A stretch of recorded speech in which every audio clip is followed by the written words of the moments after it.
Alô, pessoal! Nesta unidade, vamos estudar programação C para sistemas microcontrolados, tendo como ponto de partida os algoritmos. Nosso objetivo nesta aula é estudar e aplicar algoritmos para modelar problemas. Utilizaremos o fluxograma como a nossa ferramenta de trabalho. O projeto de sistemas microprocessados, que é o foco da disciplina de Sistemas Digitais 2, passa inicialmente por 3 etapas básicas: o entendimento do problema, ou seja, a sua análise, o modelamento do problema, utilizando ferramentas de modelamento como máquina de estados finitas, FSM, e finalmente a codificação. Entretanto, o modelamento do problema também pode ser realizado utilizando outras ferramentas, como os fluxogramas. E do fluxograma passaremos para a codificação. Por outro lado, podemos cair também em situações onde se faz necessário a integração de mais de uma ferramenta de modelamento para descrever o comportamento do sistema. Neste caso, podemos modelar o problema de forma mais abrangente utilizando a máquina de estado finito e realizar o detalhamento dos estados da máquina A, B ou C utilizando um fluxograma. Sendo assim, denominamos algoritmo o modelamento ou a descrição do comportamento do sistema, independente da ferramenta que utilizamos para isso, seja uma máquina de estado, seja um fluxograma, um pseudocódigo ou um fluxo de dados, dentre outros. Embora a palavra algoritmo esteja costumeiramente associado ao universo da computação, estamos a todo momento fazendo uso constante dos algoritmos em nosso cotidiano. Exemplos típicos que podem ser descritos por um algoritmo são tomar um banho, fazer um café e até mesmo a saída para um dia de trabalho. Na verdade, podemos descrever qualquer atividade por meio de um conjunto de passos e a isso denominamos algoritmos. Existem várias definições formais para algoritmos, algumas associadas ao cotidiano e outras ao universo da programação. Dentre elas podemos citar: algoritmo é a descrição de um conjunto de comandos que, se obedecidos, resulta numa sucessão finita de ações. Também pode ser definido como um conjunto finito de regras que provê uma sequência de operações para resolver um tipo de problema específico. Uma outra definição é que o algoritmo é uma sequência ordenada e não ambígua de passos que leva à solução de um dado problema. Quais são os cuidados que devemos tomar ao descrever um algoritmo? Primeiro, deve possuir um início e fim bem definido. Todo passo ou ação tem que possuir um agente que consiga realizá-lo. Todo passo ou ação deve ser passível de execução em tempo finito. No nosso dia a dia, existem situações que determinados algoritmos não conseguem nos dar uma resposta em tempo hábil. Eles são classificados como problemas de alta complexidade, conhecidos como NP completo, mas não é alvo do nosso estudo. Devido a uma necessidade maior de abstração quando estamos no contexto da programação, vamos iniciar o estudo dos algoritmos utilizando exemplos do nosso dia a dia. Na criação dos algoritmos, vamos estudar e aplicar as suas regras básicas. E como ferramenta de modelamento, utilizaremos o fluxograma, estudando a simbologia aplicada na sua construção. O primeiro caso que vamos tratar envolve a troca de um pneu furado. Embora cada pessoa apresente uma particularidade nas ações da troca de um pneu furado, podemos assumir que todos irão executar no mínimo estes passos: levantar o carro com o macaco, retirar os parafusos da roda, retirar a roda, colocar o pneu sobressalente, recolocar os parafusos, baixar o carro. Outros detalhes poderiam ser acrescidos neste algoritmo, mas os passos acima descritos dão a ideia geral do que deve ser feito. Embora este algoritmo apresente uma sequência de passos representado de forma descritiva, ele também pode ser escrito através de um diagrama que chamamos de fluxograma. O fluxograma conta com diversos símbolos para representar os passos ou etapas do processo. Delimitadores. Normalmente, os delimitadores são representados por uma elipse. O papel dos delimitadores é indicar o início e o fim do fluxograma. Observe que na representação que utilizei nesse slide, não consegui usar uma elipse, pois a ferramenta que possuo não me deu esta possibilidade. Então, em alguns casos, temos que fazer algumas adaptações às figuras geométricas para representar as atividades do nosso fluxograma. Temos o retângulo, que vai representar uma ação ou um passo a ser realizado.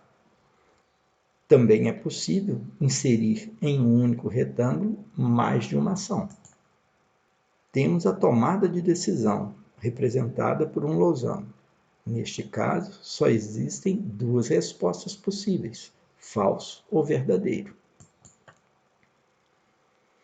O retângulo com delimitadores laterais representa uma chamada a um outro fluxograma, ou seja, é possível que um fluxograma contenha outros fluxogramas. O círculo faz a ligação entre duas partes do fluxograma dentro da mesma página. Evita a poluição do fluxograma com linhas ao longo do diagrama. Já o retângulo em formato de seta também é um conector que indica uma conexão fora da página corrente. Temos situações onde o nosso fluxograma demanda mais de uma página. Então, quando temos que fazer uma conexão entre páginas distintas, vamos utilizar o retângulo em forma de seta. A seta interliga duas figuras do fluxograma, indicando o fluxo da sequência.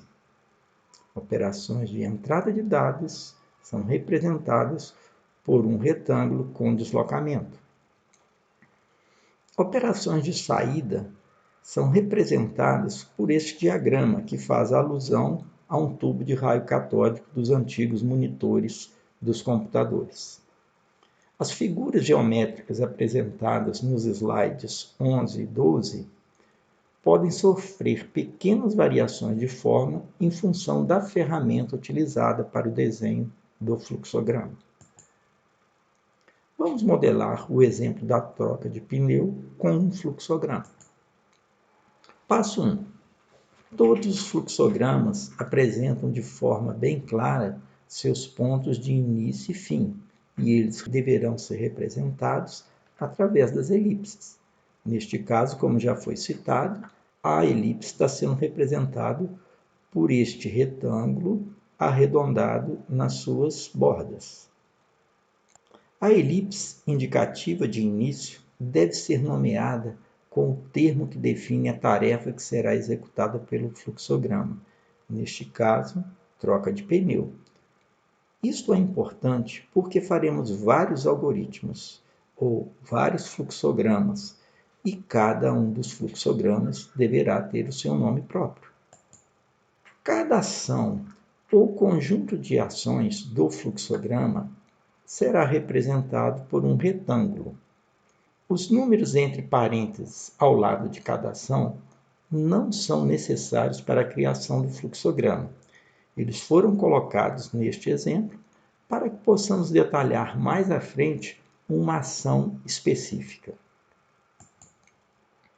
Imprevistos podem surgir durante a troca do pneu furado, ficando o fluxograma sem solução.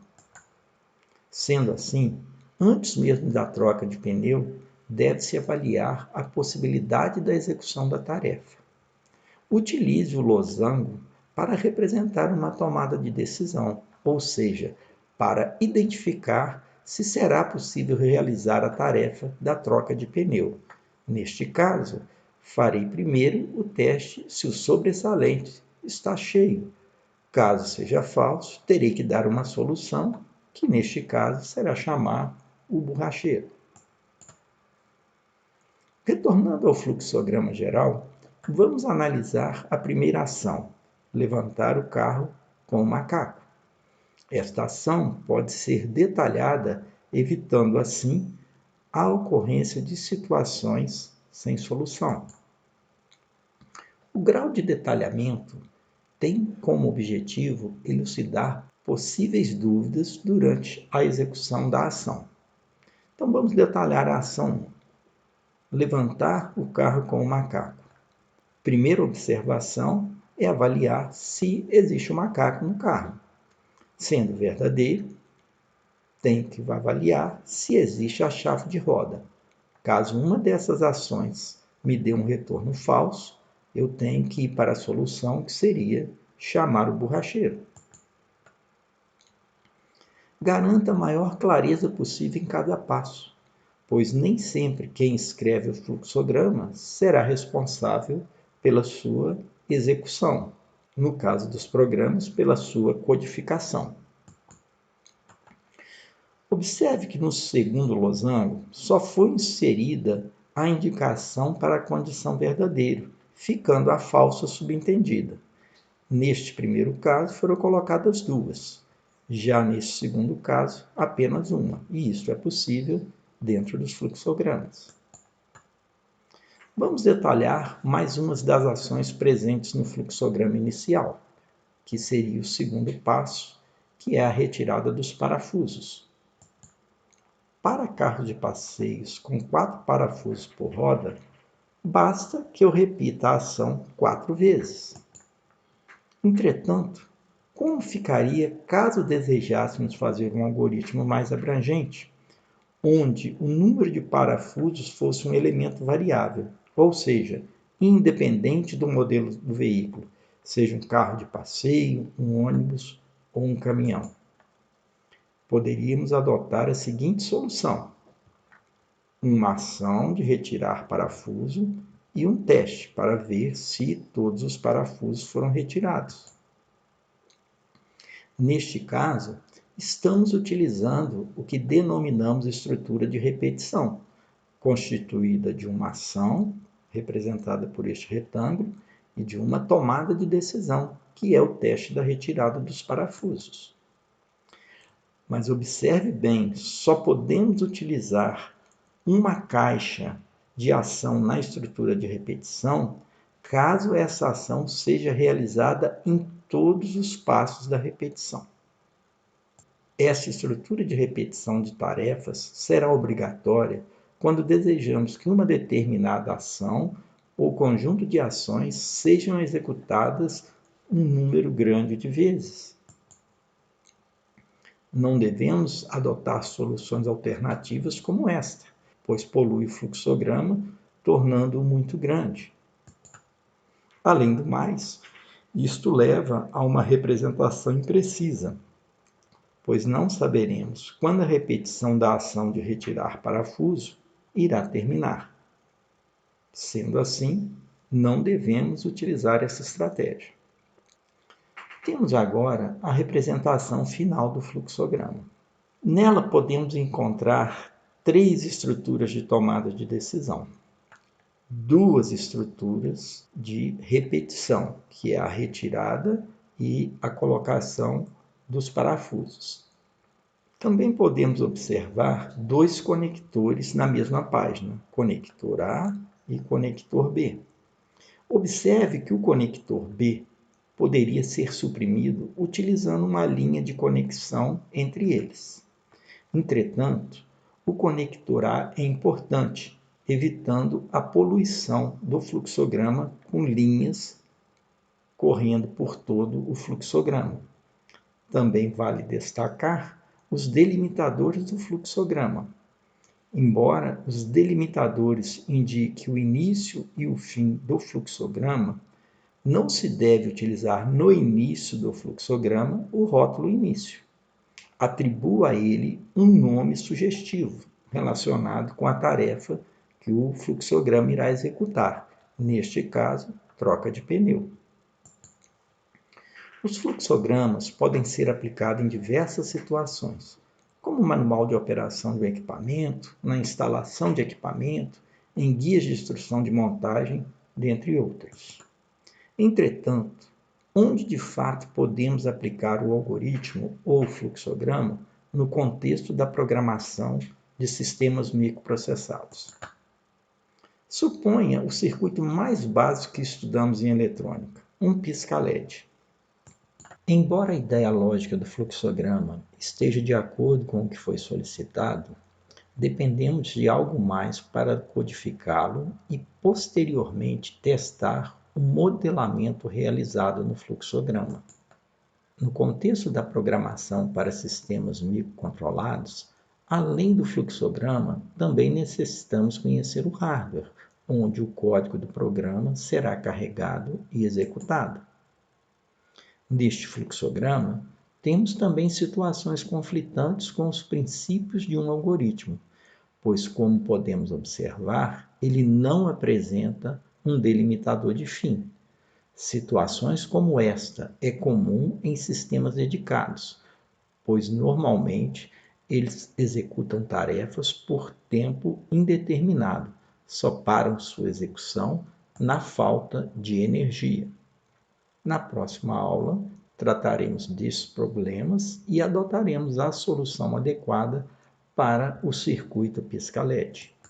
Segue umas perguntas para avaliação daquilo que foi estudado nesta aula.